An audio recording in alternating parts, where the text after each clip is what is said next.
In this episode, we're diving deep into the murky waters of microaggressions in the workplace. It's a topic that's incredibly complex, often subtle, and frankly hard to pin down. I was involved in an investigation myself, and the ambiguity was really unsettling. Absolutely. The insidious nature of microaggressions is what makes them so damaging. They're often unintentional, delivered with a seemingly benign facade, yet their cumulative effect can be profoundly negative, creating a hostile work environment and undermining the well-being of individuals. It's like a slow drip of poison instead of one big splash. Exactly. It's not always a blatant act of discrimination. It's often a series of seemingly minor, often unconscious slights, insults, or invalidations. Think about it. A constant stream of low-level negativity can be far more destructive than a single isolated incident. The cumulative effect is like being slowly chipped away at. And that's why they're so difficult to address. It's not always about intent versus impact, although the impact is undeniably real. Often the perpetrator is genuinely unaware of the harm they're causing. But that doesn't diminish the pain experienced by the recipient. We need to focus on both the intent and impact to understand the nuances. Precisely. We need to understand the context, the power dynamics, and the history of the relationship between the individuals involved. A seemingly innocuous comment might have a completely different meaning depending on those factors. Imagine asking a Black colleague, "Where are you really from?" On the surface, it seems like a casual question, but in reality, it's questioning their belonging and implicitly suggesting they're not truly American. A perfect example. It highlights the subtle ways ingrained biases manifest. It's a microaggression that challenges someone's identity and sense of belonging. Another common example is the assumption that someone from a marginalized group got their job because of affirmative action rather than merit. That immediately devalues their achievements. And then there's the issue of gaslighting. When someone experiences a microaggression and tries to address it only to be told they're being overly sensitive or imagining things, that's incredibly damaging to their confidence and sense of self-worth. It invalidates their experience. It's like saying your feelings aren't valid, you're wrong. That dismisses their lived reality and makes them question their own perceptions. It's a form of emotional abuse. And that's where the real damage lies, the constant erosion of self-esteem and the fostering of a feeling of isolation.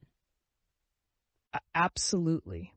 We need to create a culture of open dialogue and understanding. This involves education, empathy, and a willingness to listen.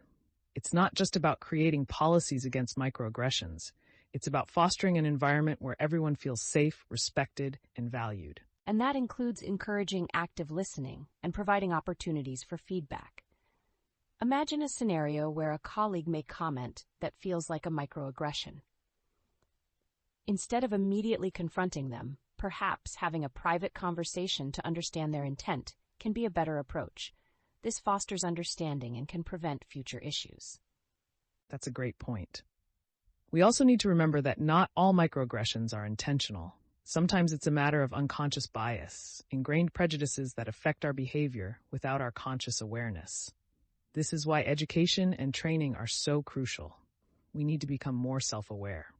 And we need to address the systemic issues that perpetuate these biases.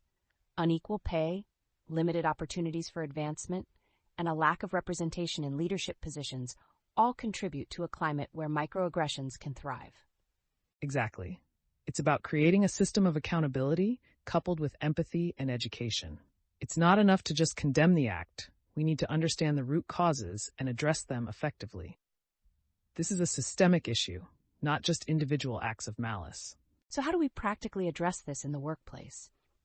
I think creating clearer guidelines and reporting mechanisms is essential, but it also requires training that goes beyond simply defining microaggressions. We need to equip people with the skills to recognize, address, and prevent these behaviors effectively. Absolutely. And that training should be ongoing and integrated into the company culture. It's not a one-off workshop and then we're done. It's a continuous process of learning and adapting. We need to encourage active participation, open dialogue, and create a safe space for people to report incidents without fear of retaliation.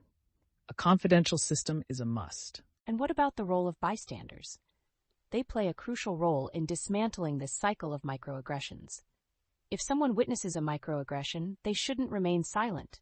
They can intervene, support the person who's been targeted, or at least report the incident. Being a silent bystander can inadvertently perpetuate the harm. That's a powerful point. We need to empower bystanders to become active allies and advocates. It's a collective responsibility, and sometimes even subtle interventions can make a world of difference. A simple gesture of solidarity can be incredibly reassuring to someone who's feeling targeted. Absolutely. It's about building a culture of allyship where people feel comfortable challenging harmful behaviors, supporting each other, and creating a safe space for everyone.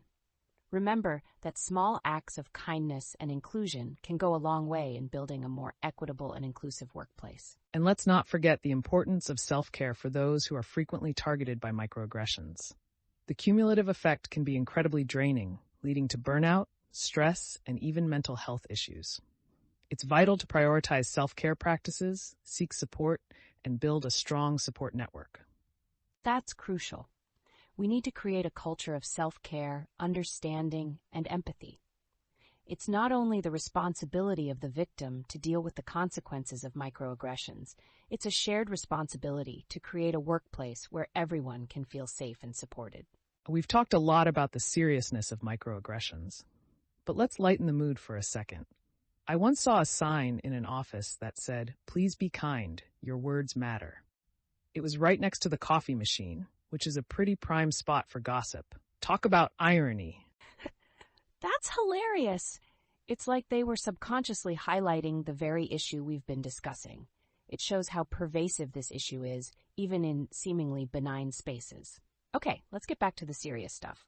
So to summarize, addressing microaggressions isn't just about individual actions. It's about creating systemic change.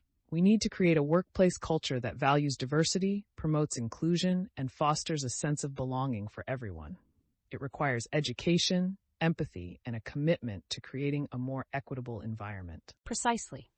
It's about fostering a culture of accountability, empathy, and ongoing dialogue.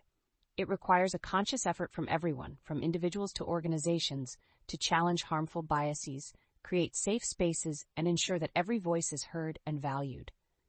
Remember, we're all learning, and that continuous process of improvement is essential. And remember, if you experience a microaggression or witness one, don't be afraid to speak up.